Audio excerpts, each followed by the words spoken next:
I'm back with more. I am Peter Stewart, and on Twitter, I'm Tweeter Stewart, TWWTERSTEWART. I've mentioned the phrase grammar glue before, and we're going to be talking about that over the course of the next couple of 3 minutes.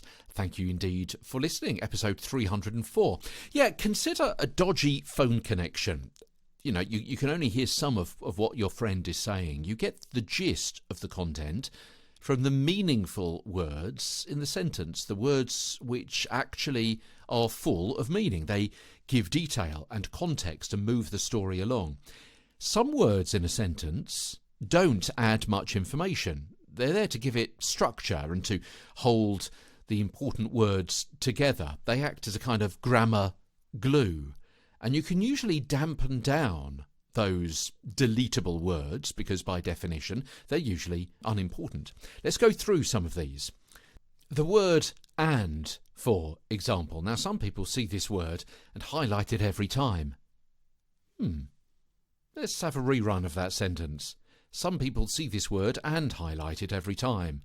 No, that's wrong. It's daft. Some people, every time, as I say, they see the word and, they give it a whole load of stress and emphasis and punch. Wrong, wrong, wrong. Drawing attention to and gives the impression that each of the two words or phrases either side may be mutually exclusive, or the listener should presume that they are. After the crash, police swept the road and opened it to traffic.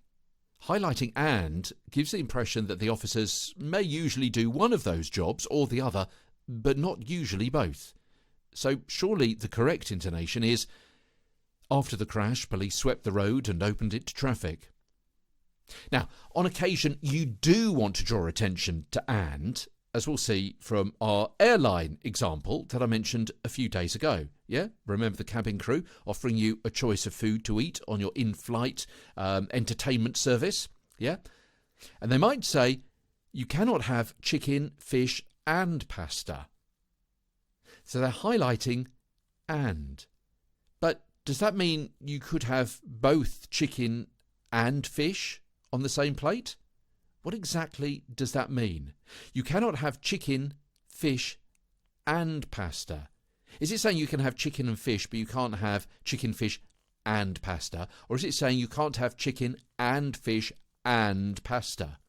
The intonation on the word and there is therefore important. Note that prepositions, words which describe a relationship between one item and another, are highlighted very rarely.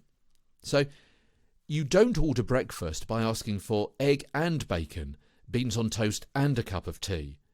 But some readers use exactly that intonation, which is not correct, because in that case the intonation goes hand in hand with the pronunciation of that three-letter word and. The uncoloured throwaway version is und, yeah, or un. Do you want bread and butter with your fish and chips? You don't even say and at all. It's just un. Do you want bread and butter with your fish and chips? The coloured pronunciation, my friend is having just a soup and a roll, but I'm having soup and a roll and fish and chips. Yeah? You're highlighting and to draw attention to it. If you're drawing attention to it unnecessarily, you're leading the listener astray. And it's the same with other words where colouring them changes how you say them. Yeah? So it could be a difference from un or und and. Hey, I said you could have a chip, not all of them. When the usual pronunciation, of course, is Would you like a chip? But by highlighting a chip, then you're causing more significance to be loaded onto that word with good cause. Let me give you another example. Yeah, so we've looked at a and and n and. Okay, here's another one. The. The. Now, this can be said the when you draw attention to it. The presidents of the state's Rotary clubs met the president at the White House today. Yeah, and also, perhaps uniquely, changes how you say it depending on whether the word that follows it is a vowel or a consonant. So, the Army and the Navy are combining in a show of strength this weekend. You automatically say the Army and the Navy. So, if you want to draw attention to the word the, sometimes you pronounce it the. The presidents of the state's Rotary clubs met the president at the White House today. And also, you uniquely change how you say it depending on whether the word that follows it is a vowel or a consonant. Army is a vowel, so usually in the English language you would say the Army. And because Navy starts with a consonant, you would usually say the Navy.